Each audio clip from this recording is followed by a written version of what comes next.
Well, hey there, sober ladies. Thank you so much for joining me today for the Confident Sober Women podcast. I love being with all my ladies who know that sobriety is only the beginning. We do all this work to get sober and that initial phase of recovery, and then so much starts to happen, right? When we get sober and we start doing the work, of course we feel better. I know I did. I started to feel better really quickly because that's what happens when we stop loading ourselves up with alcohol and drugs and start following directions.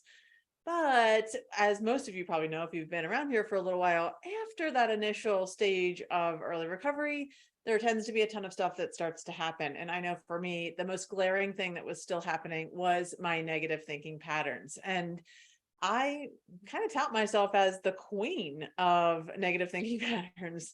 I really, really had to dive into that. Even after a few years of sobriety, I was still struggling with negative beliefs about myself. I was talking to myself in such a negative way. And I didn't understand that A, wasn't really normal, I guess. And I certainly didn't know how to fix it. So today I really want to spend time with you and kind of giving you 5 ways to deal with those negative thinking patterns in the quickest way possible. All of this information can be found inside of the Confident Sober Women Facebook group in the guides section. There is a video for each day of the challenge that's in there. And there's also a handout that you can use to help work through each of the things that I'm going to share with you today. So go on over there. If you're not a member yet, come on over and join. It's free and private. And in that guide section, there's a couple different challenges actually that you might find very useful, but this negative thinking one is pretty popular. So the first thing I really want to highlight is the reasons for negative thinking.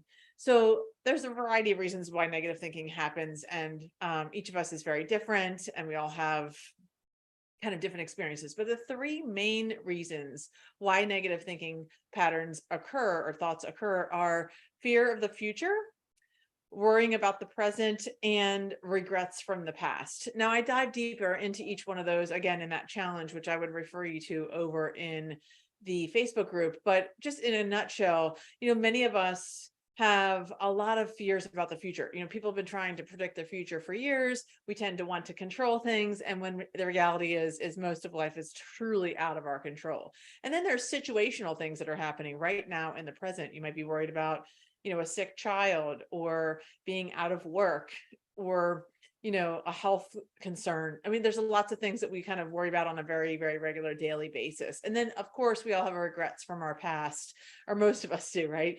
We might have made decisions or made mistakes along the way that we're just not really proud of, and trying to figure out how do we navigate that and begin to reframe those in the most positive way possible. The second thing is to understand the types of negative thinking patterns. Now, there are a lot of different types, but I highlighted my top 5 kind of common ones. And again, they're in that challenge in the Facebook group. You can dive deeper and use the workbook to help kind of map out what yours actually are. So the first one is all or nothing thinking. That's that black or white kind of thinking where everything either is or it isn't. There's not a lot of gray. Overgeneralization is when we have something that happens maybe like one time and then we make it, everything else is going to be that thing. You make a mistake one time, maybe professionally, and you're always going to be a failure. You're always going to make that same mistake in your job or with your family. Catastrophizing is pretty common. I see this a lot with people who struggle a lot with anxiety. It's really when everything is a disaster, right? There's a ton of what ifs, like what if this happens, or what if this doesn't happen, or I do this, really. And it's kind of following down a line of thinking that gets to being the worst case scenario, but all the time, which is pretty exhausting, right? And often very untrue. The fourth one is should statements.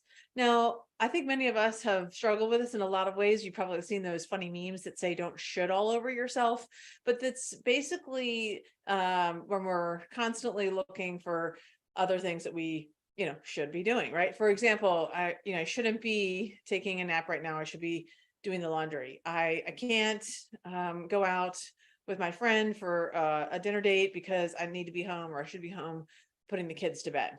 It's kind of this almost a perfectionistic type of thing, and also pretty common in relation to our family of origin or whoever was raising us. We can sort of adopt some of those habits and make them our own. So should statements are a big one. And the last one I like to highlight is personalization, where everything is just so personal. It's all about you. And it's always about you. Somebody's always, not thinking when maybe they don't include you, then you're constantly thinking like, oh, it's about me, they don't like me, or oh, maybe it's because I don't drink, or I don't like their views or something. I mean, so you're always turning things to be about you and your qualities. The next area, the third thing, is identifying your negative thoughts. So your specific negative thoughts, what are they? Really diving in deep. I call this a thought inventory. So we're beginning to take that next step of knowing. Most of us probably know what ours are, and many of us have patterns with this. So it might be like, I'm not good enough, or I'm a failure, or I always make mistakes, or I can never do anything right, or I'm a bad mom. It can go on and on ad infinitum, right? So just really starting to identify what yours are. And then I dive really deep into this one in the challenge, which again you can find in the Facebook group, which starts to look at what was happening right before the event, what happened with you and your thoughts during the event, what happens with your body, where can you feel it, what is the physical response you're having to that triggering situation, and then whether or not these thoughts are either real or imagined. I use the words rational or irrational, true or false. So taking that deep dive into an inventory is a critical part of eliminating your negative thinking patterns. And again, and this is work we do in the Sober Freedom Transformation. If you want to dive in and do more one-on-one work with that, you can certainly reach out. That is the work I do with my clients on a regular basis, because this is such a prevalent topic.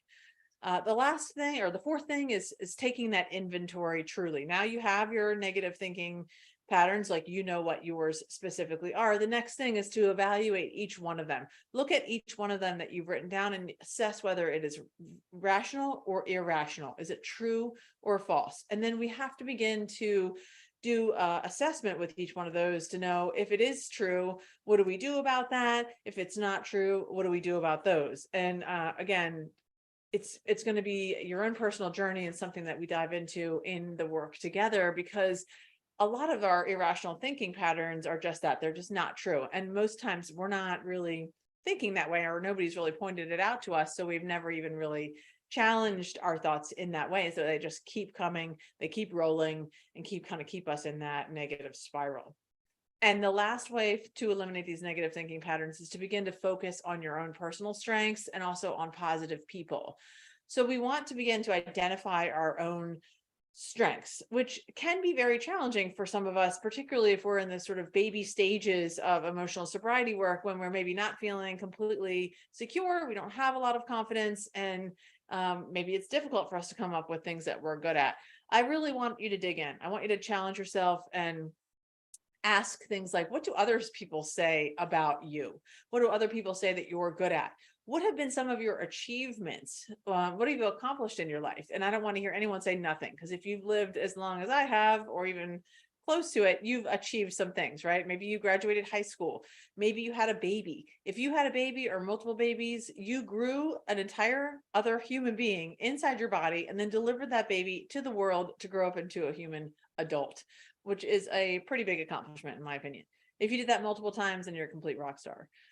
So check in with that. Maybe you've had some accomplishments at work, and it doesn't have to be big glaring things like you've received a medal for something, or you have some highest honor. These are just minor things, like I've got a little promotion, or I secured a job in the first place. I went to college. I set forth on a health goal, and then I followed through with it. I mean, these are all the kind of achievements that lead to identification of our strengths. So I'd really encourage you to dig deep when you start to say that I don't have any strengths, or I didn't achieve anything. That's just simply not true. So I'm here to say, I want to make sure that you are challenging yourself on that and digging in a little bit deeper. This work is so important for taking your life from kind of here to here in sobriety, that next level, really doing that identity work around who am I now? what do I want for my life now or for the future? And then putting into place the steps that you're going to use to get to those things. It's really tough to get to kind of an end goal if one, you don't even know what that end goal is. And then if you have no kind of measure or technique for getting the steps in place to get to that end goal. So that is why we do this work, right? That is why this is so important, because when women are saying to me things like, I'm sober now, I did the initial work of early sobriety, and now I'm kind of like, what do I do now? Like, what do I even like?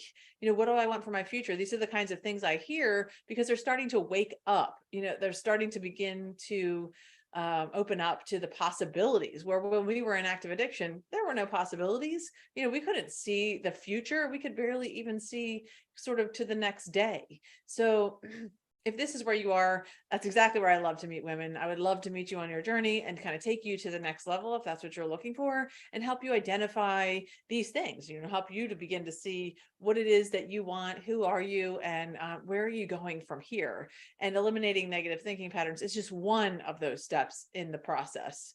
So I hope this was helpful, and I really look forward to seeing you on the next podcast episode. And if you have any questions or comments, come on over to the Facebook group. It's called Confidence Sober Women.